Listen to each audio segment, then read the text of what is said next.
A nuclear attack on the United States could result in a great amount of damage. Many of our cities and military targets could be heavily damaged. However, even in an extensive attack, the total area affected by the blast and thermal effects would be fairly small in relation to the total area of the country. This would not be the case with radioactive fallout. The area affected by fallout would be many times larger than the area affected by the explosions.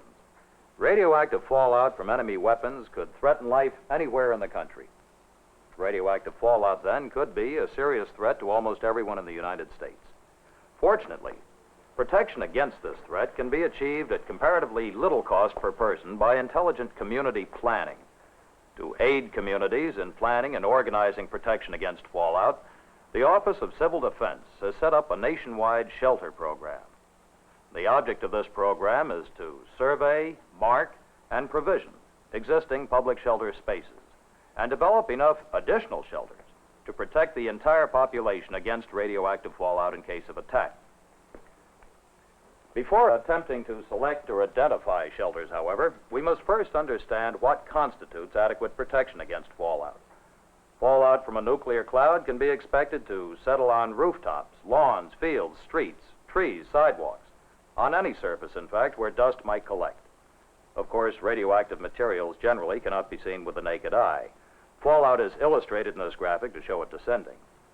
From this fallout will come different kinds of radiation, the most dangerous of which is gamma rays. Gamma rays, like X-rays, are quite penetrating.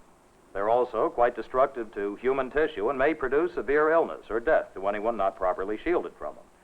And the danger increases in direct proportion to the length and amount of exposure, or in other words, the dosage. Since fallout may remain dangerous for a period of days or even weeks, a shelter must be able to provide enough protection so that its occupants will not accumulate a dangerous dose of radiation during their stay in the shelter.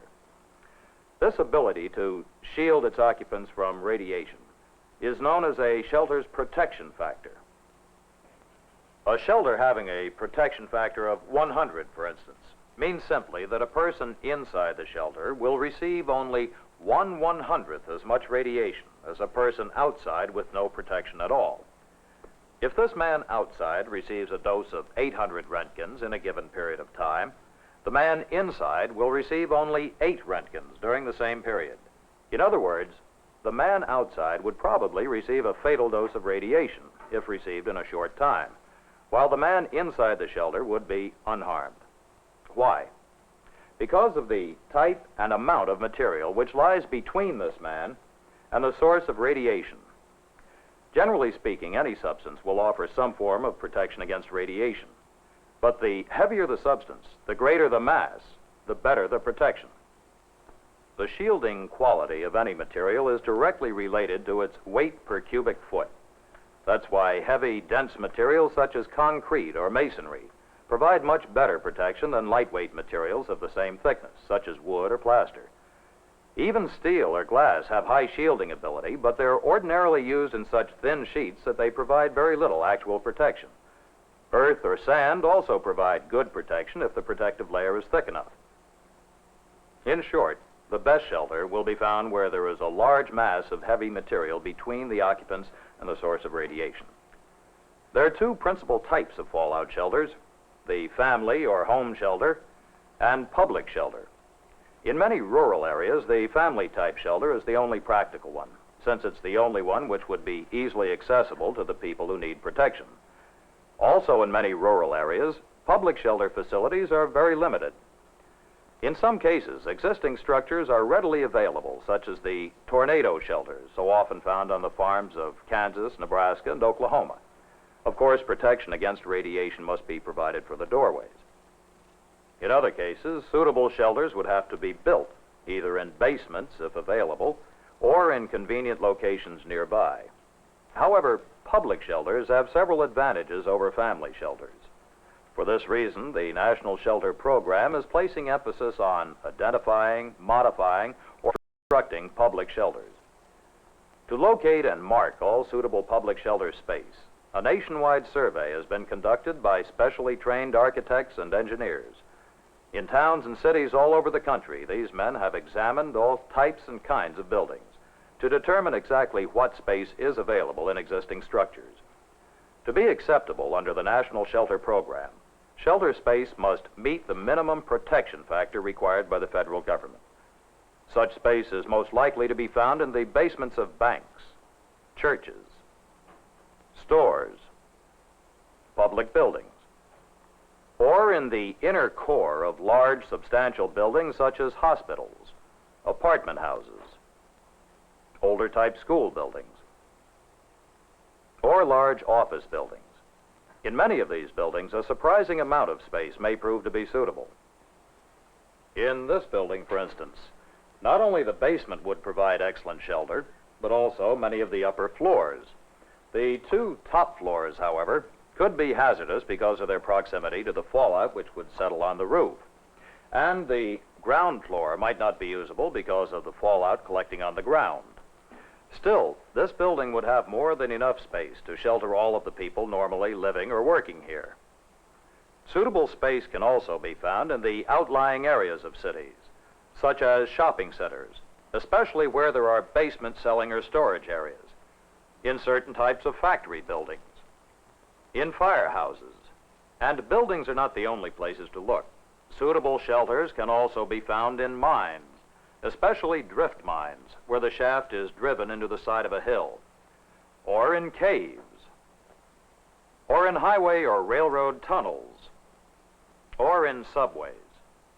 However, in some rural areas, shelters can also be found in wine cellars, such as those found in California or western New York State, or in large potato cellars, such as those in southern Idaho. Of course, adequate protection against fallout must be provided for the entryway. We must remember that shelters are not strange or unique structures with mysterious protective qualities.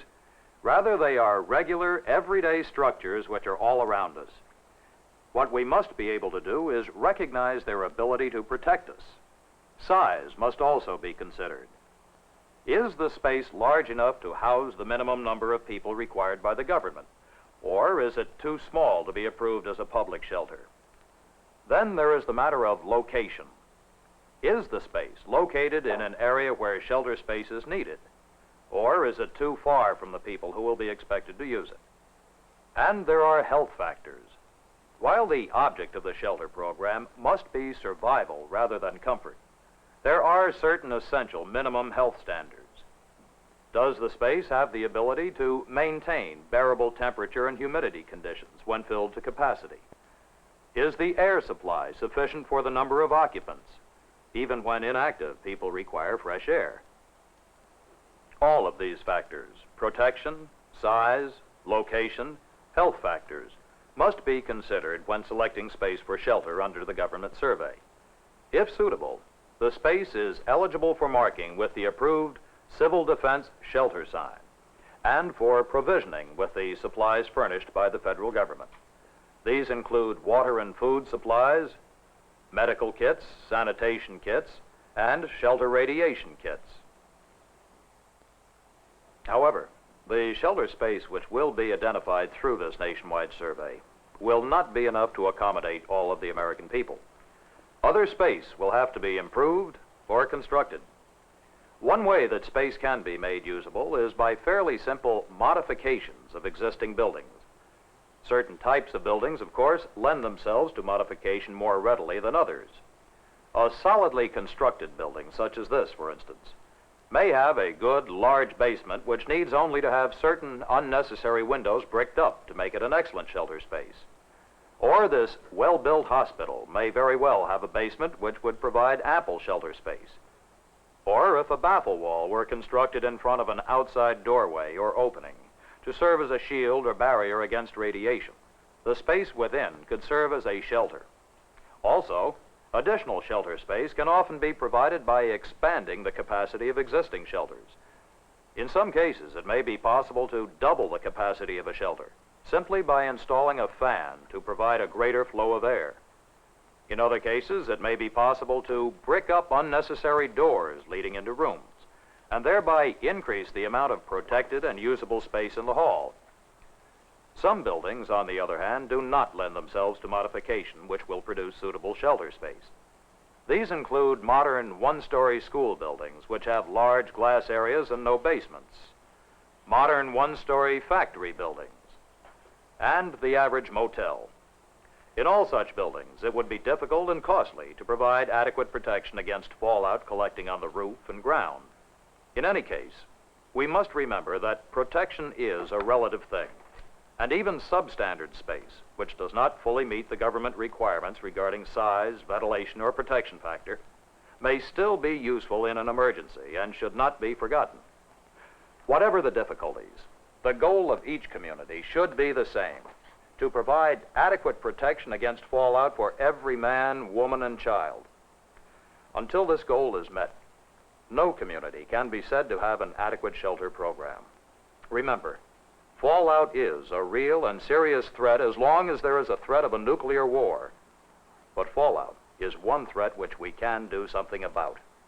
By cooperating wholeheartedly with the National Shelter Program, by helping to improve or increase the shelter space in our towns and cities, we can help to ensure not only our own survival, but the survival of our families, our communities, and our nation.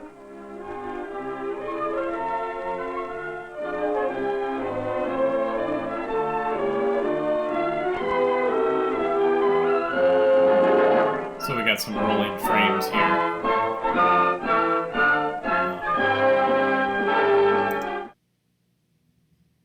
Hi everybody, I'm Skip Alzheimer of AV Geeks, and welcome to our lunchtime streaming. I guess we're starting week 5.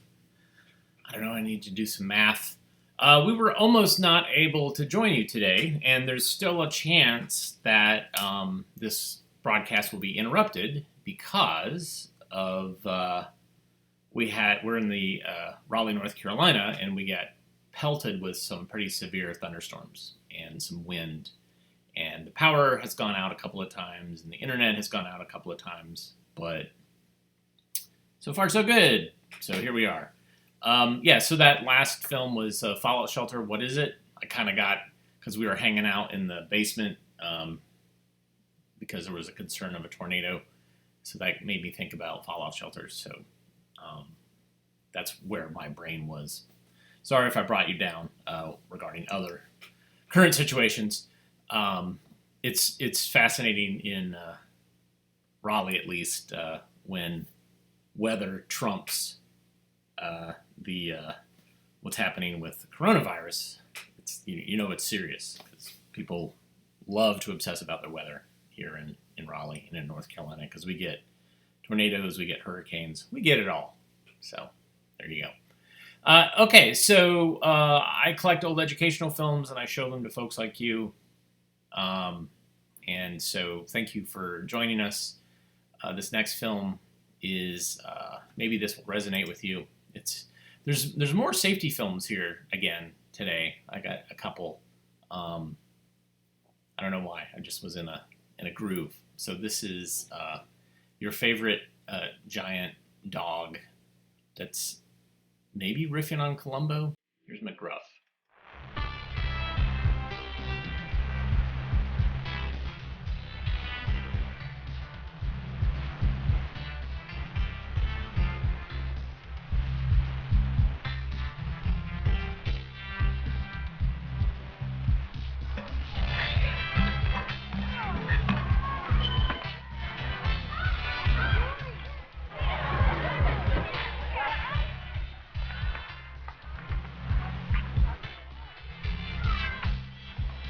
People like being with other people. You kids all like playing with the other kids. It's fun to be together. But all of us have a space around our body that's all our own. Some people can be close to us because we want them to be there. But we choose who that is. And even though you're a kid, you have the right to stop people you don't know or don't trust from coming too close to you.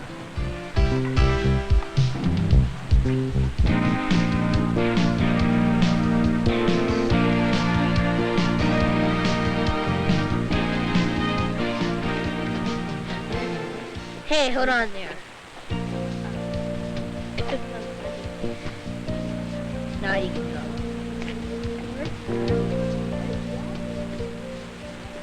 See?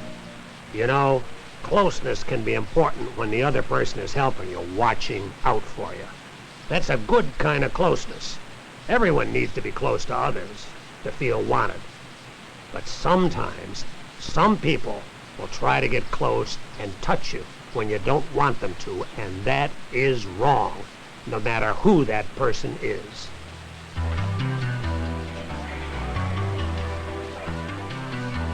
Tickle, tickle, tickle.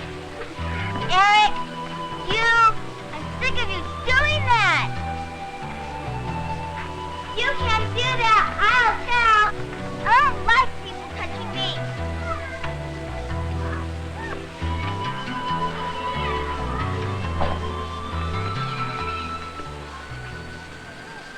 That's right. Speak up. You have the right to protect yourself. No one can come into your space unless they have a good reason, and only when you say okay. You don't have to put up with anyone pushing, tickling, or grabbing you. Just as you don't bother other people, they can't bother you. That is your right. Hey, Stevie! Heads up! Okay.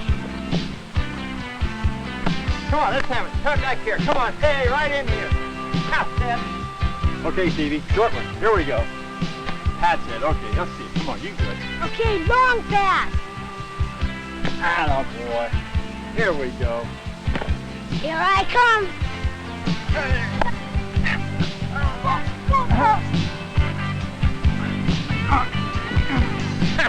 Gotcha. Now you're stuck. No. Get up.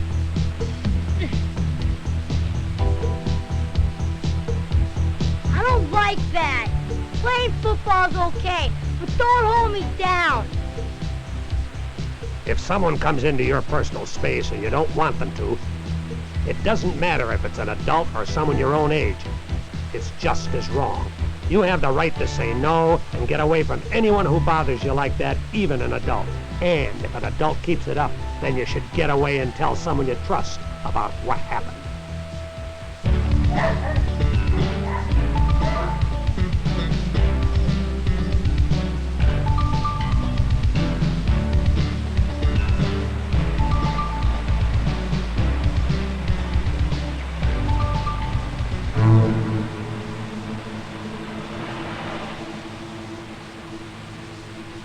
Hey!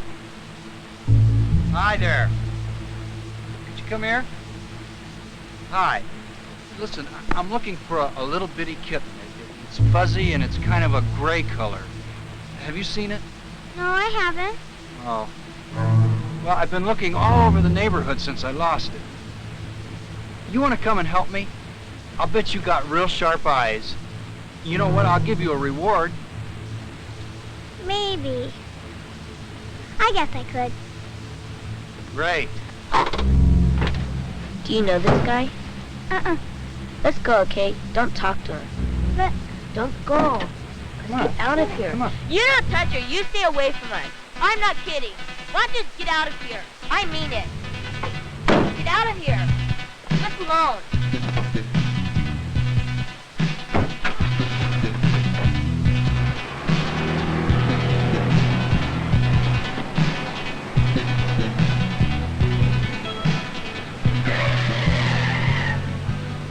I think we should call the police. Me too. Can you give me a description of the man? Well, I don't know. I didn't get a good look at him. I did, but most important, I got his license plate number. Wonderful. Can you give it to me? Michael was right. When anyone tries to trick you or touch you, you should say, cut it out and get away. Then you should tell an adult, like your parents, a teacher, or a policeman about what happened. Remember, people who show that they don't care about you are just not friends, and sometimes they can be really dangerous. The police can arrest people who want to bother you like that.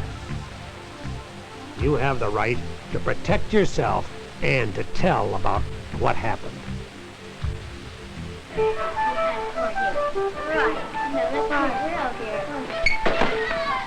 Hey, can't you take a joke? You cut it out. Now. I mean it, Eric. You have no right to bug me. So lay off, or you'll be really sorry. Get out of here, Eric. Because if she needs any help, that's what I'm here for.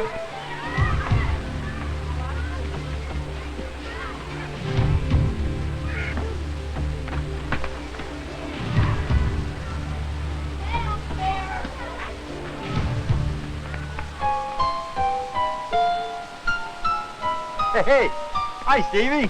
You want to play some ball? Ah, come on. Not today.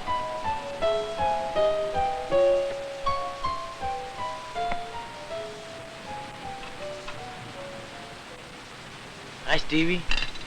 Hey, what do you want? He wants me to play football with him, but I don't want to. Yesterday he held me down too hard. He was piling on. Shouldn't do that. Well, you don't have to put up with that. He doesn't have the right. Yeah, told him not to.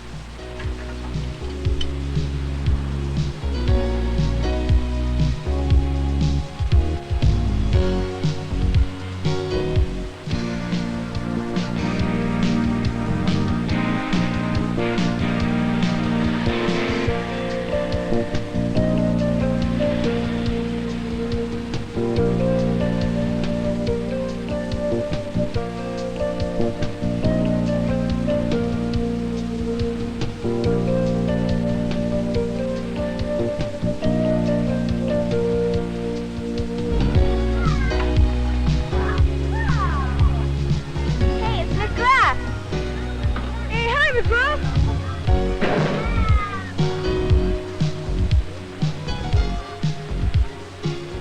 Remember, kids, everybody has a right to their own space. And you don't have to put up with anyone hurting you. Take care of yourself. Stand up for your rights. That's the best way to help take a bite out of crime.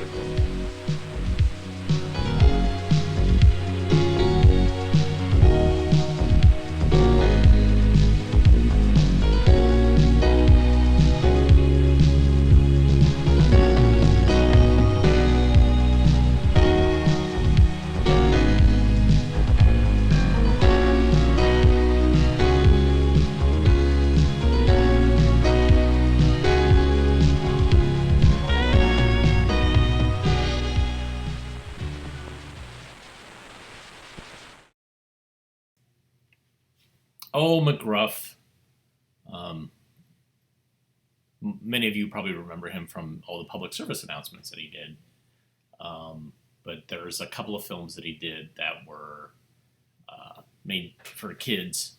Actually, some for adults, too. I have another one that's a McGruff film, but yikes, the 80s, man. And something else. So on that safety tip, here's one for those of you who miss working in the office. You forget how dangerous it was. So here's you and office safety.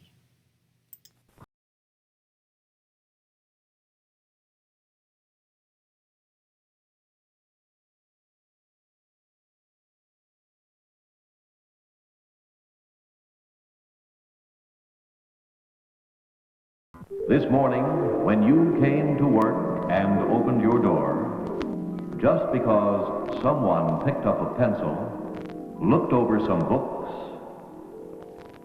had a cup of hot coffee, did you think you were going to have an accident?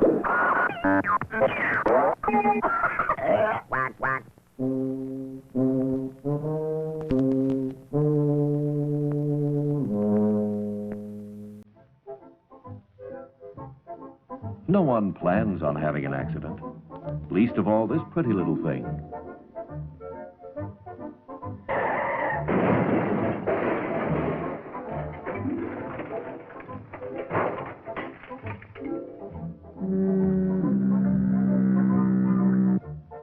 A door cause an accident? Well, you never know. It's a swinger. What can I say?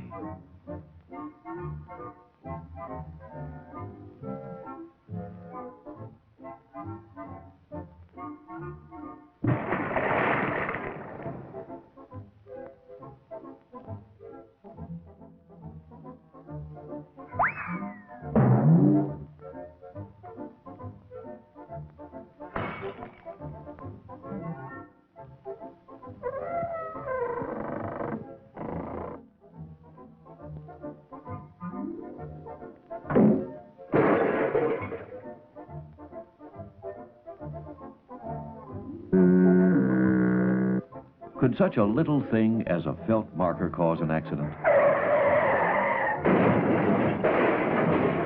Or a red umbrella?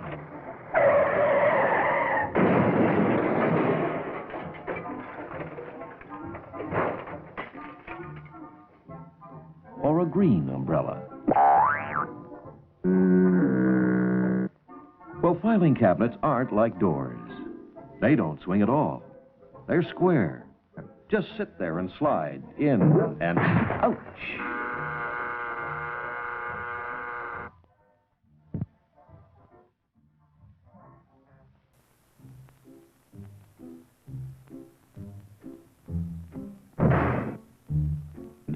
Ooh.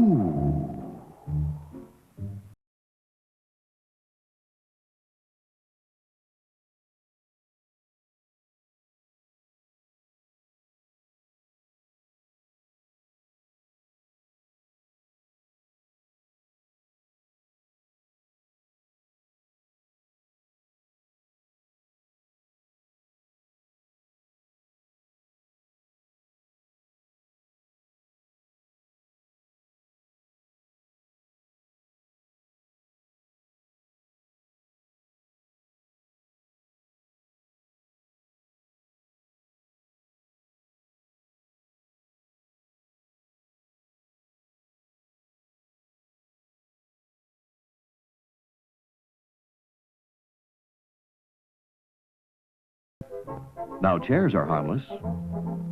They roll, they swivel, and they tilt.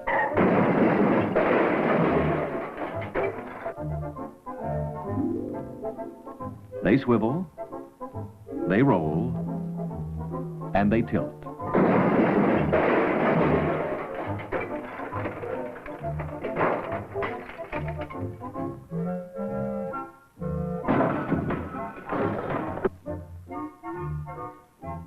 Now, would anyone believe that a pencil could cause an accident, a sharp one?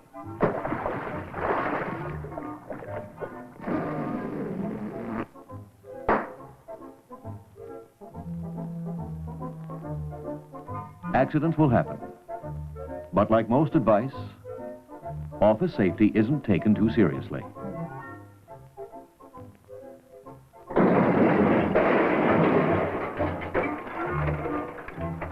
Still, it would be nice if it were.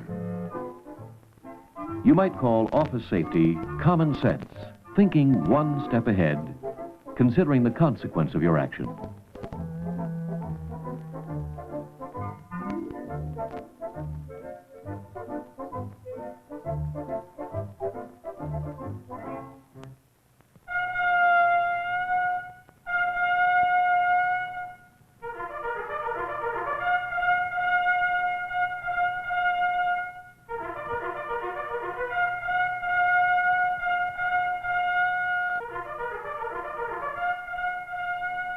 It can be a simple act, such as reading the label or instructions on the instrument you're using, such as this one.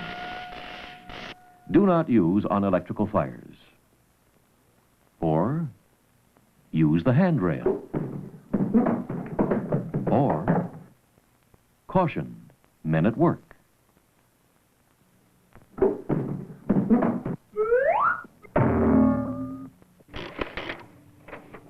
Now, office safety isn't really a joke.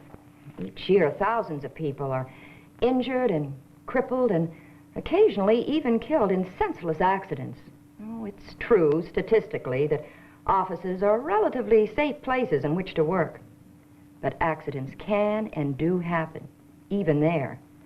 And they happen in just the empty-headed, careless way that we've just seen. All right? So what do we do about it? Well, we can start by understanding that accidents occur when someone simply doesn't realize that their action or lack of action could prove hazardous.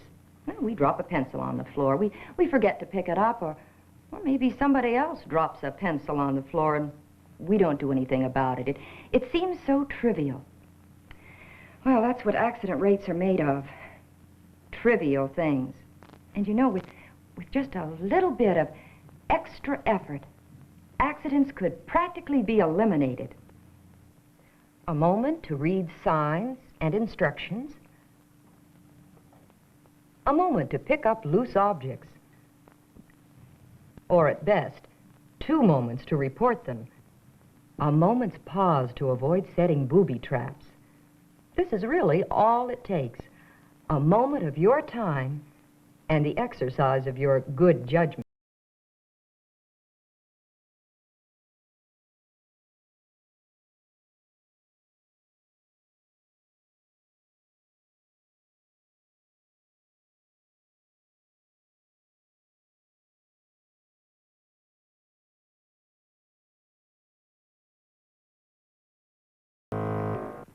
No, you might start by reading your office safety booklet.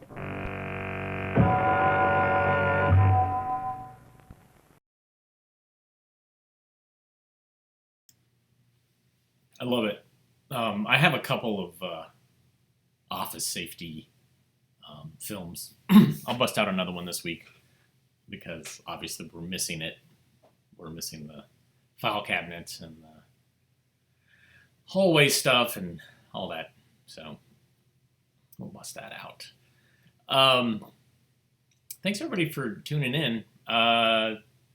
Since it's lunchtime for many of us, I have a film about food. And this was one that I thought I was showing last week that was made by Future Farmers of America, but actually turned out to be a film about the dangers of fast food called Nutrition Meal for America, Diet for America. Anyways, the film I thought I was showing was Food for America, and that's what this is. And this features a giant hamburger and talks about where everything comes from. So here's Food for America. Enjoy.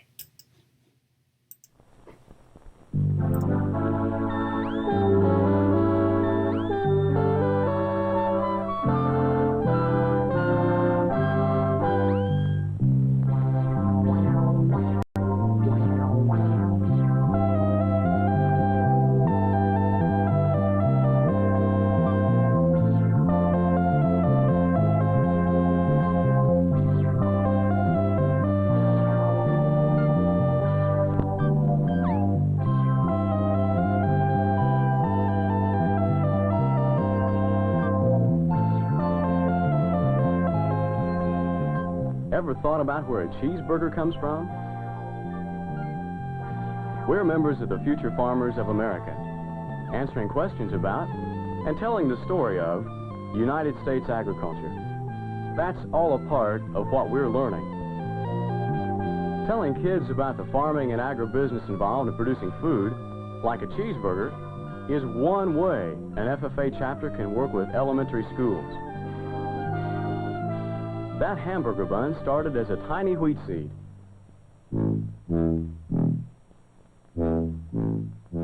A lot happened to it along the way. Producing seeds, maintaining equipment, planting, protecting against insects and disease, harvesting, baking and packaging. Those are just some of the steps in producing a hamburger bun.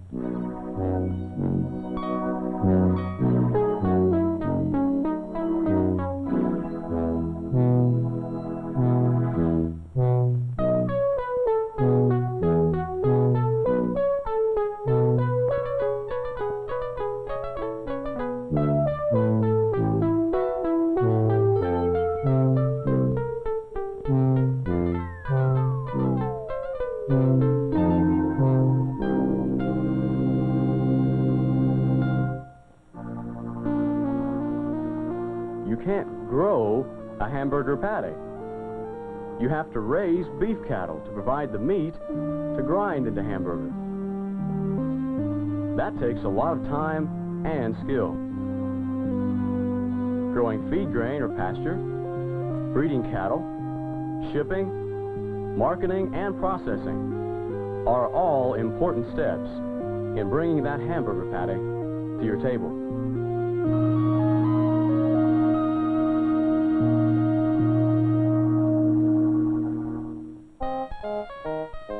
If it's a cheeseburger you want, that means the dairy farmer and a whole dairy processing industry must work to produce that slice of cheese. Special feed mixtures, proper milk handling, and careful breeding. They all ensure quality milk and high milk production. Cheese making is a science handed down for generations.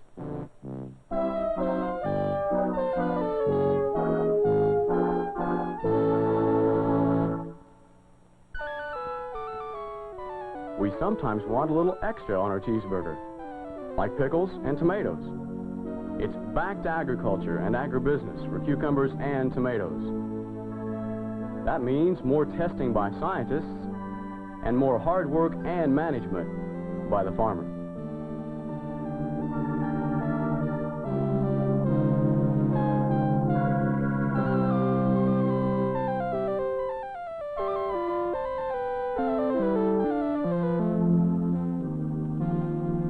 It takes special recipes and know-how to produce that little round slice of cucumber we call a pickle.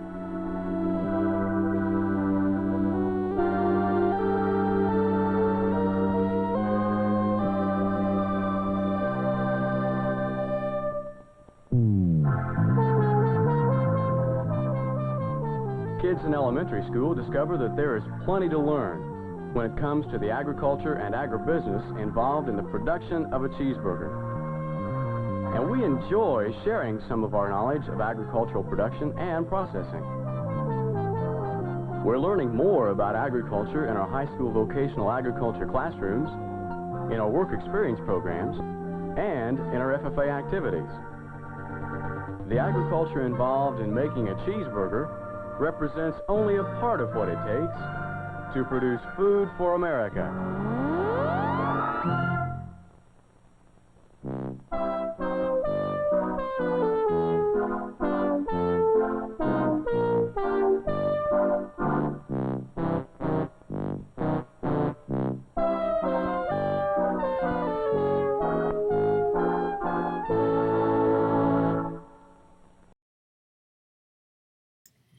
That giant cheeseburger that those kids were bringing. Oh, it's so great. And then all the assembly line footage of food being manufactured and processed. Big fan of that genre of film. It shows the whole process of how something is made. It's great. But I know what you guys have been asking for. I know you went all weekend and you were thinking to yourself, what I'm missing in my life is a magical, creepy puppet. So here we go. Here's Parents Who Needs Them.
Got me today, but it's not surprising. He doesn't seem to care about anything. He didn't even thank his parents when they gave me to him. I guess I'll have to help him really see all that his parents do. Abracadabra. They won't see you. You'll be invisible through and through.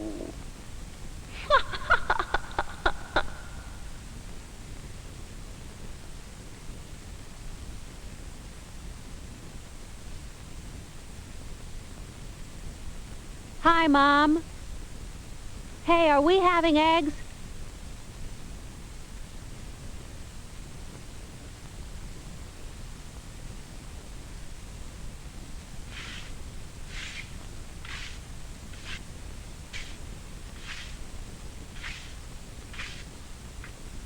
Hey, Mom, what's wrong?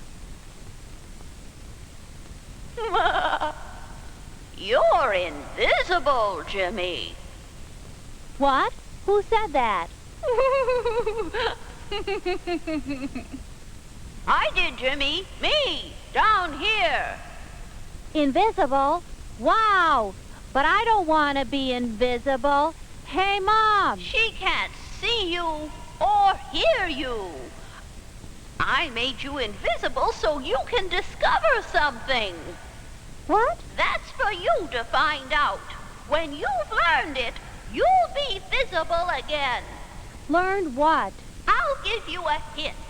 You can find out by watching your mom and dad. Hey! Wait! I want to talk to you. Just watch your mom and dad?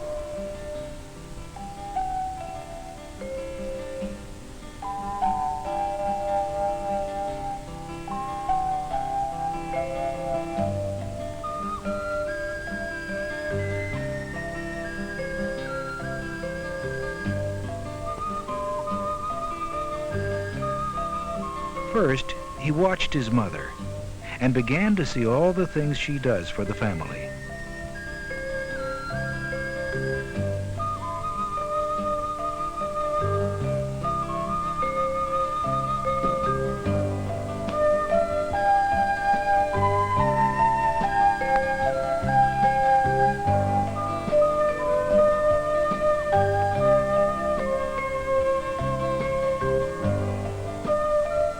He never really noticed that before.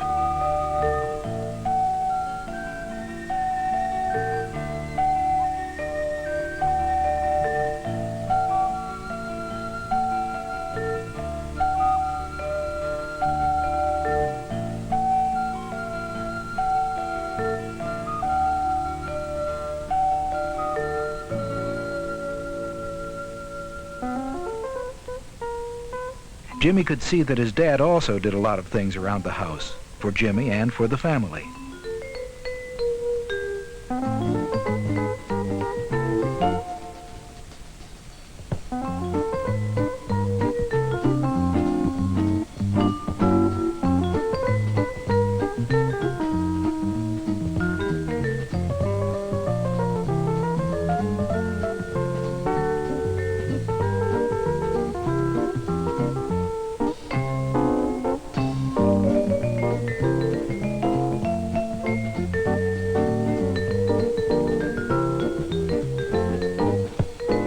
Then Jimmy remembered that besides all the things Dad does at home for the family, he also has a job.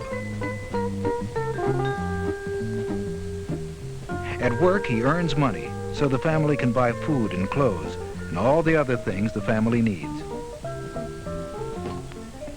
Then Jimmy remembered that many of his friends have mothers who also work at a job during the day. Here's your shirt. I sewed a button on it. Thank you, hon. Thank you for putting up the shelves. Lunch will be ready pretty soon. Okay, I'll be down in a minute. For the first time, Jimmy was really seeing how many things his mom and dad do to help the family. But how could he show his parents how he appreciated them? What could he do?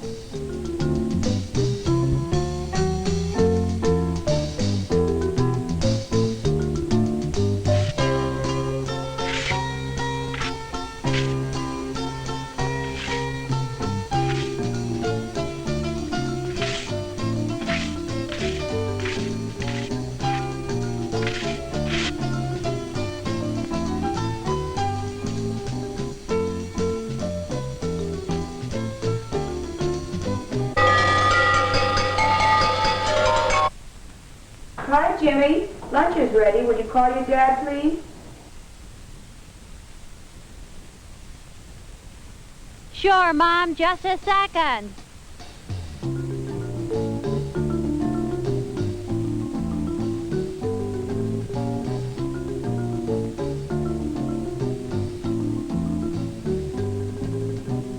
Hey, I'm visible again. Mom can hear me. I must have learned something. What'd you learn, Jimmy?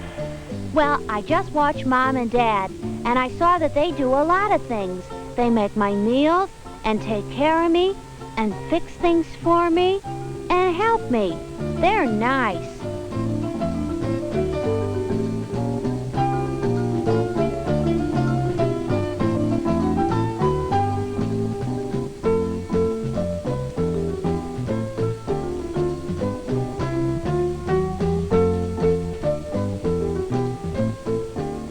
That's right. But that's not why I made you visible again. But? You learned something better, Jimmy. I did? Remember when you didn't bother your dad when he was busy? Or when you swept up the sawdust? That's when you showed that you really appreciated your mom and dad. That's when you really learned. Thanks.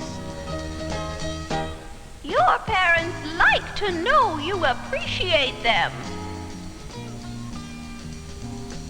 You can probably think of some other ways to let your parents know you do. Jimmy? Okay, Mom, coming. Dad, lunch is ready. Okay, Jim. I'll be up in a minute. Thanks for the puppet. You're welcome, son.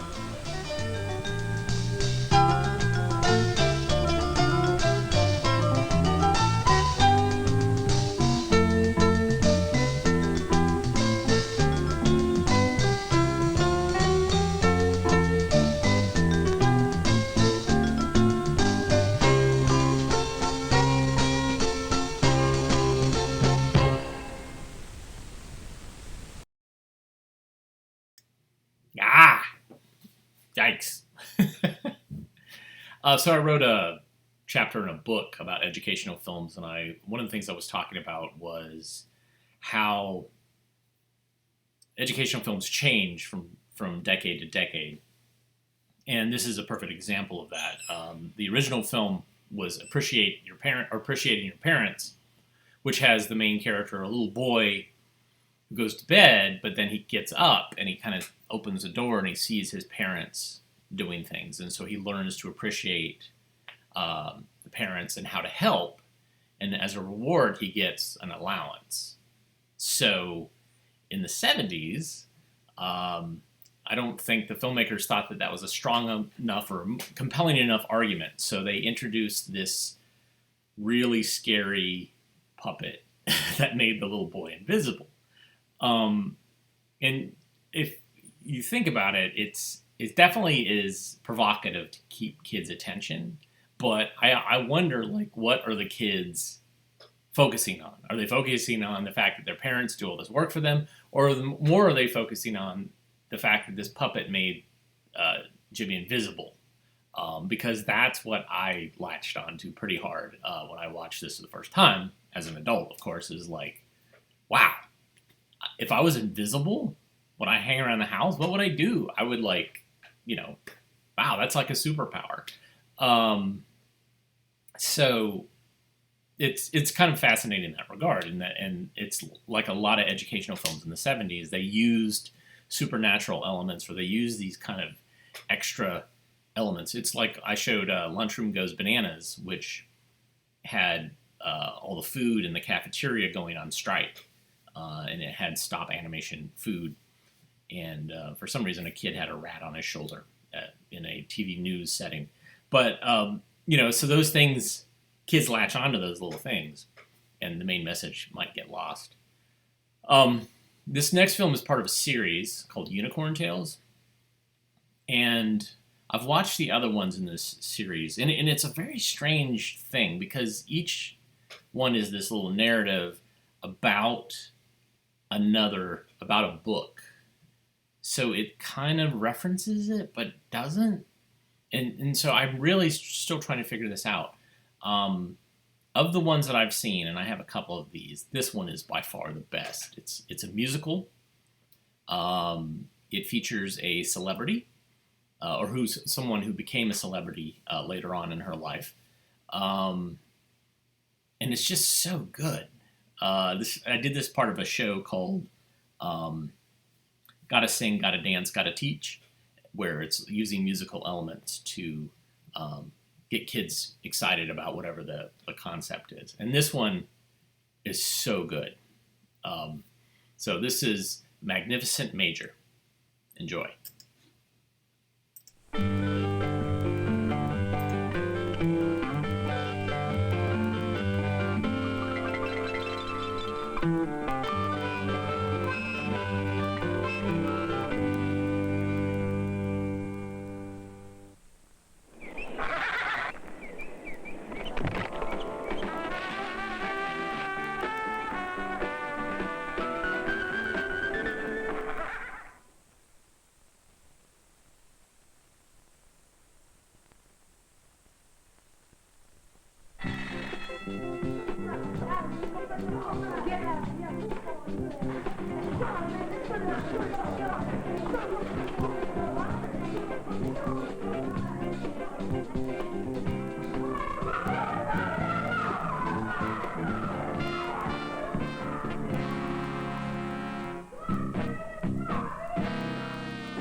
Nope, it isn't the keyboard. That checks out.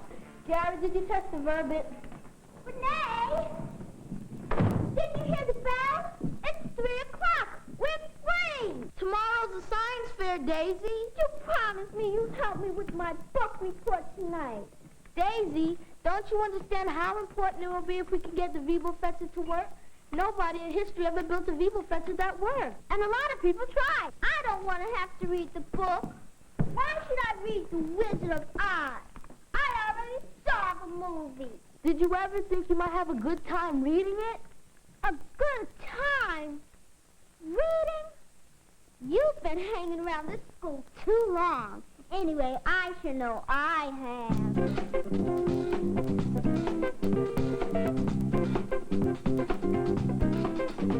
I'm bored, I'm wasting time. What am I doing here? Why do I have to learn all this? It's not very clear. What good is it to me?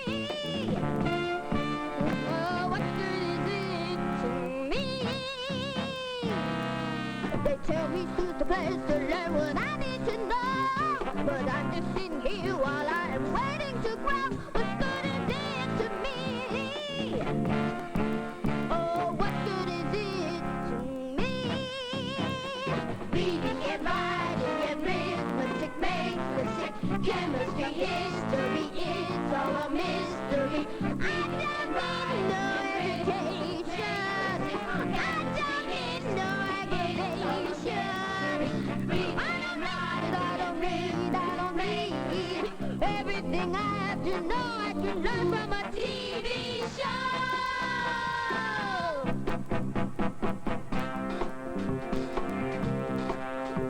I wish I'd find a world where there would be no school. But life must be fantastic in a place without rules. What good is it to me? Oh, what good is it to me?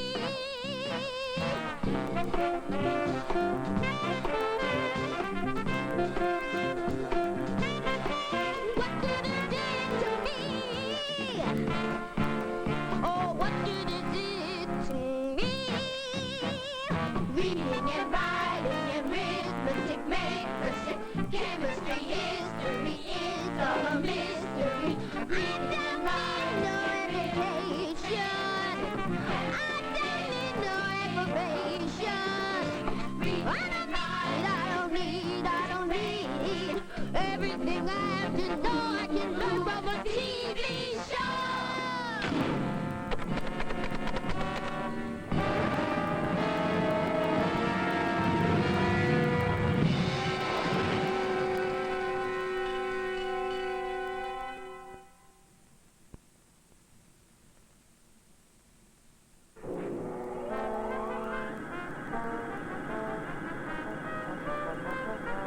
wish I knew what a fever pencil was, 'cause I think we made the one that works.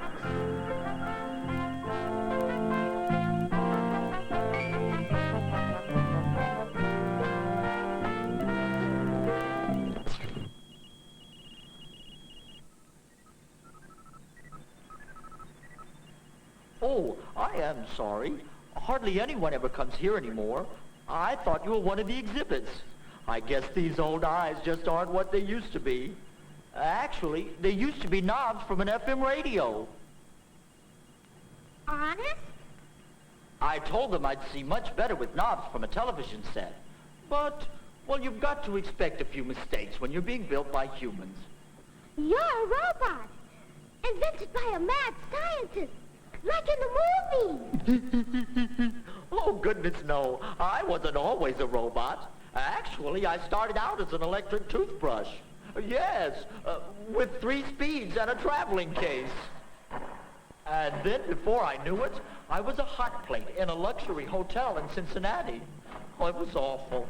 I fell in love with the refrigerator way up in the penthouse. Wow.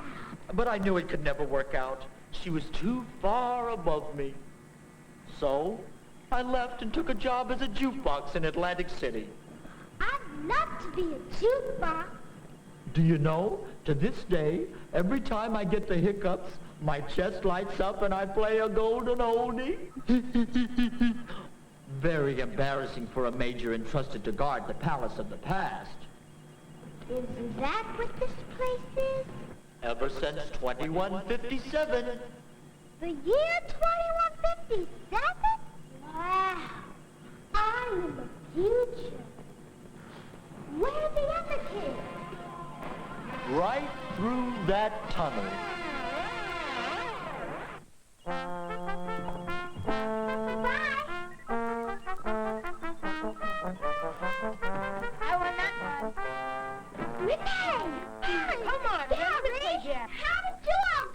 Future. On another Vivo Factor? But isn't it exciting? I won't have to do my book report. Book report? Sure, on The Wizard of Oz. What's the matter? It's just a book. That's what I thought it was. Put it away! Don't let the Grand Poloni see it. Who? If the Grand Poloni finds out that you have books, Who? he can be anywhere. Who? The Grand Poloni! At your service, His Imperial Smarminess, your friend and mine, me.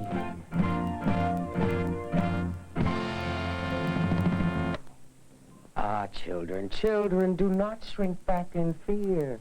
Your Poloni loves children. Oh, it's true, I am the most powerful man in the country. Why, some people fear me and hate me. Others hate me and fear me. But sweet little children have nothing to fear from their lovable old Poloni. I smell something terrible. It smells like intelligence. Could any of you children be carrying books? Only me, sir. It's just my school books. Books? This is a job for the Polonettes! Polonettes? Oh, oh! Coming, Chief, coming! Chief? I'm not the chief. That's the chief. How did the chair get to be chief? Polonettes! Oh-ho! And what, may I ask, is a dear little cupcake like you doing with nasty old school books? My dear child, we haven't had school or books in ages. No school? Really? Why don't you get rid of that school book? You can drop them in here.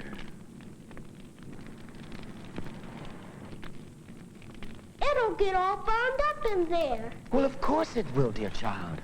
And so it should. Books tamper with man's basic, natural ignorance. Now, what could be worse than that? But I can't burn this book. It's school property. Nonsense! Apple sugar. You just need to get into the mood. Books are not where it's at, teaching you how to spell cat. I know you'd rather play, so why don't you throw all your books away? Books are made for burning, the fire is already yearning to put an end to any learning. 1, 3, 5, 9, throw 'em in the fire's right. Put the books in the fire, see the flames growing higher. Burning books is our heart's desire. 2, 4, 6, 8, time to incinerate.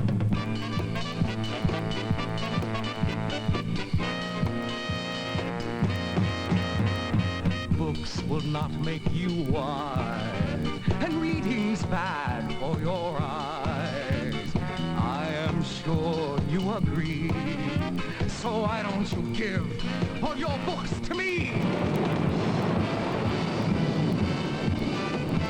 Books are made for burning, fire is already yearning to put an end to any learning. This one here is very good about a man named Robin Hood. Put the books in the fire, see the flames growing higher. Burning books is our heart's desire. Though I never liked Tom Sawyer, I won't be a book destroyer.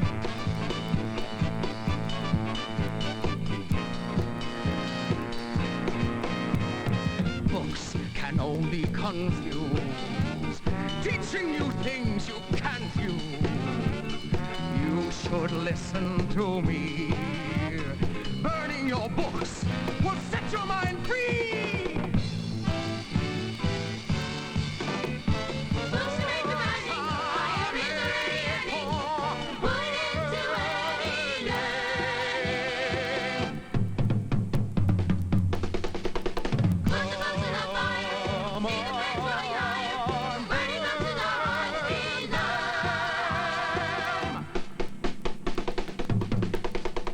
Books are made for burning, fire is already yearning. Put it into any learning. No, stop! I've toyed with you long enough, my young pretty. Pilots, take her away. Thought I'd get a trial.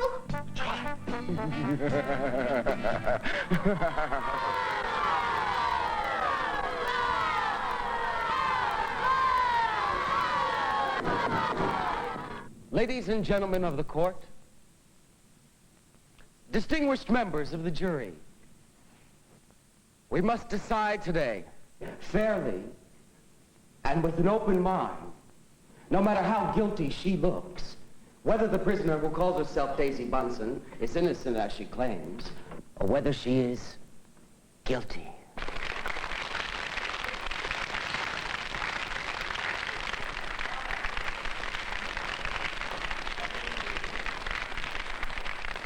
Now, we all know the terrible damage books can do. Crowd your little brains with all kinds of facts. Make you smart, make you think. Books are like potato chips. You try one, and before you know it, you want another. And then another. And before long, you have fat brains. Books lead to reading. Reading leads to school. And schools lead to tests.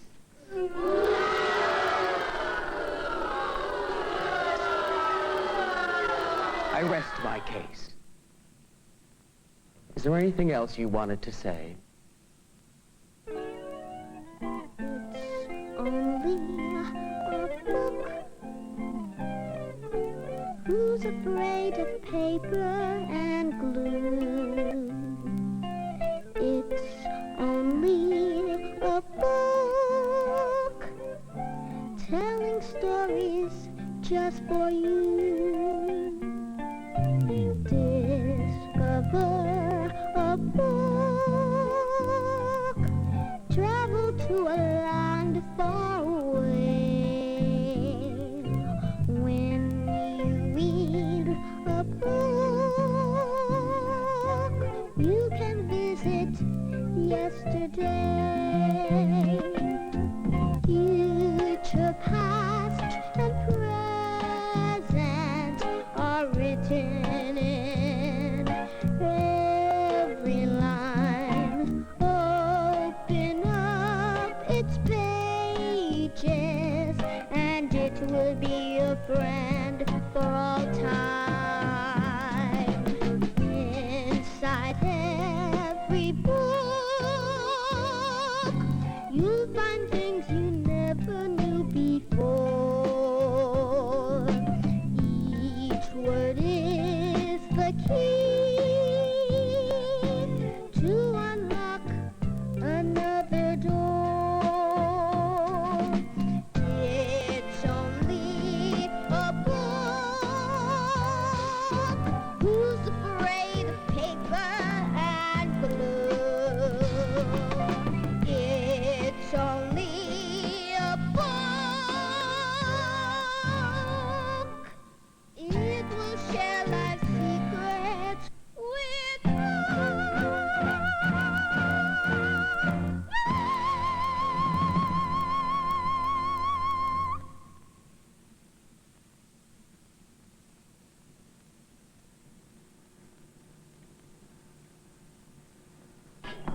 It's the Major. You! Do you really want to be defended by this toaster? Actually, I never was a toaster. But I did spend some time as a bread warmer in Cleveland once. Go ahead. I can hardly wait. I call as my first witness. Doesn't make any difference who you call. No one would be brave enough to disagree with their Grand Poloni. I call the Wizard of Oz. Oh, he won't be coming from there. He'll be coming from here. You're gonna read that? That's not fair. I'm the only one that's allowed to be unfair. Dorothy lived in the middle of the great Kansas prairies with Uncle Henry, who was a farmer, and Aunt Em, who was the farmer's wife. Their house was small. For the lumber to build it had to be carried many miles. Quick, Dorothy, she screamed. Run for the cellar. Toto jumped out of Dorothy's arms and hid under the bed, and the girls started to get him. Aunt Em, badly frightened, threw open the trap door in the floor and climbed down the ladder into a small dark hole. As for the Scarecrow, having no brains, he walked straight ahead and so stepped into the holes and fell at full length. It never hurt him, however, and Dorothy would pick him up and set him on his feet again. But the old crow comforted me, saying, if you only had brains in your head, you would be as good a man as any of them. Brains are the only things worth having in this world, no matter whether one is a crow or a man. Where in the world did you come from? From the land of Oz, said Dorothy gravely. And here's Toto, too. And oh, Aunt Em, I am so glad to be at home again.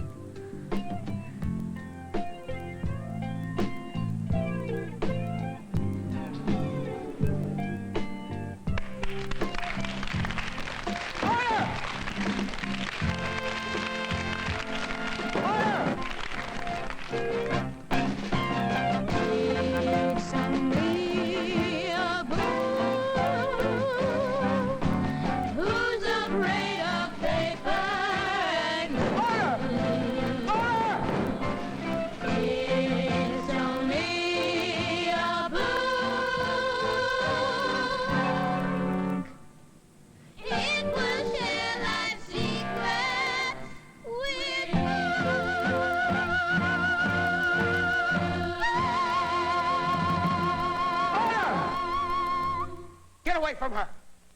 Come on, Daisy, let's make a run for it! Come on, Major! No, wait! Paulette! Paulette! Stop her!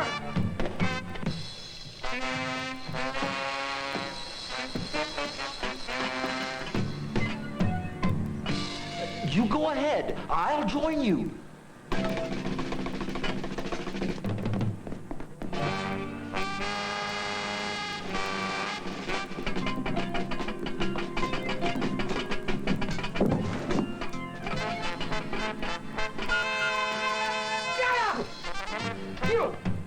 this area. You! Come with me!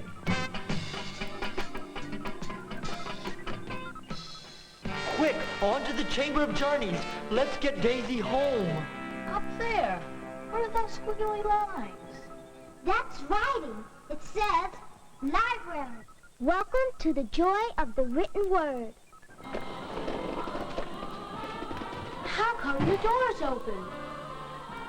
Reading is the key, my boy.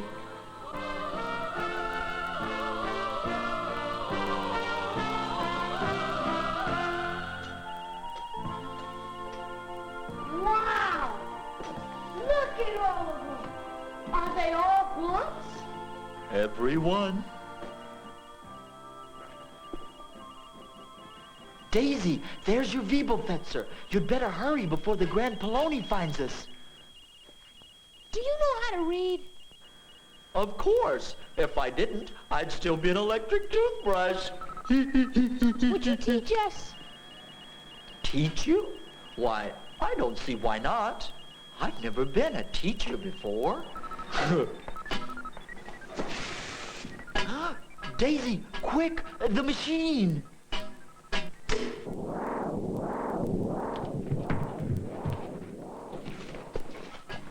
Read us! Read us! Read us! Read us! I'll tell you what. I'll teach you all to read. Teaching Polonets to read?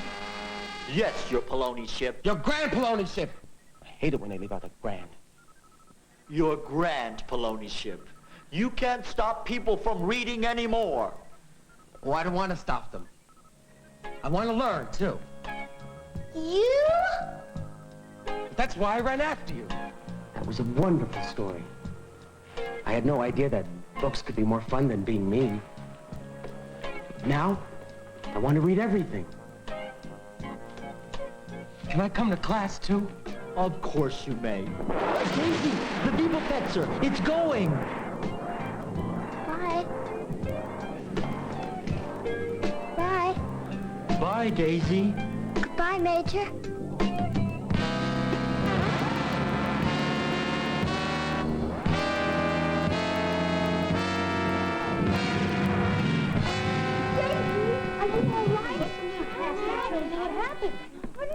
Oh, it's all right, honey.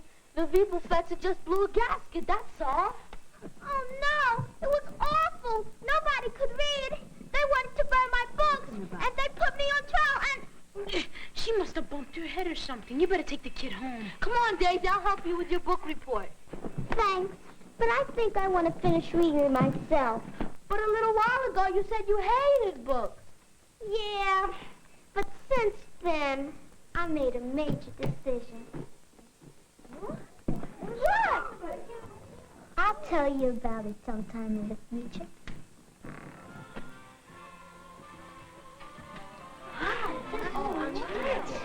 What happened?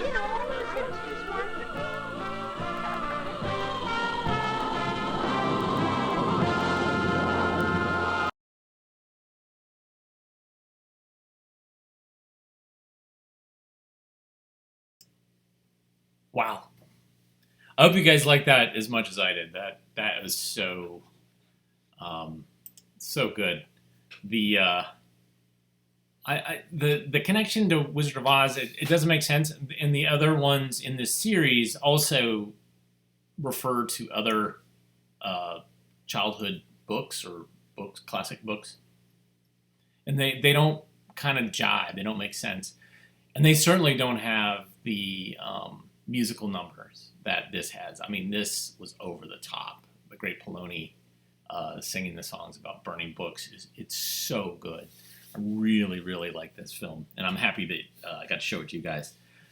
Somebody in the course of some of the comments, I think on YouTube, asked about if I had this film, and so I'm going to show it real quick.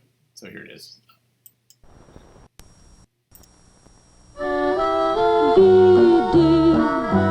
Is for everybody, not just for a few. Anyone can share VD with someone nice as you.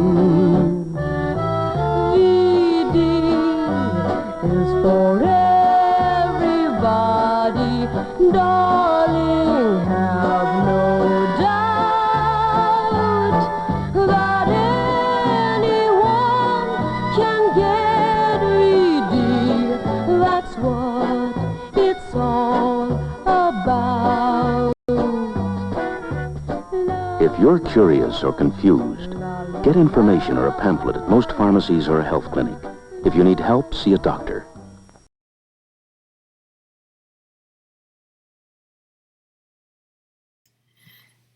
Another great song.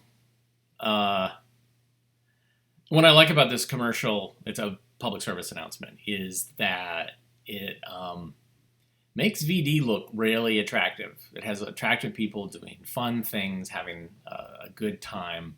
And it's very similar to when they started running ads for herpes medication on television and showing like people with herpes having a great time. And same with HIV now. I think there's an HIV treatment that shows people living a full life.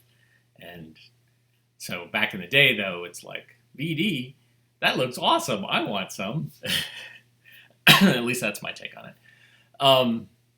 Thanks, everybody, for joining me today for lunch. And I will be back tomorrow. One of the things I'm going to try to do this week is have guests.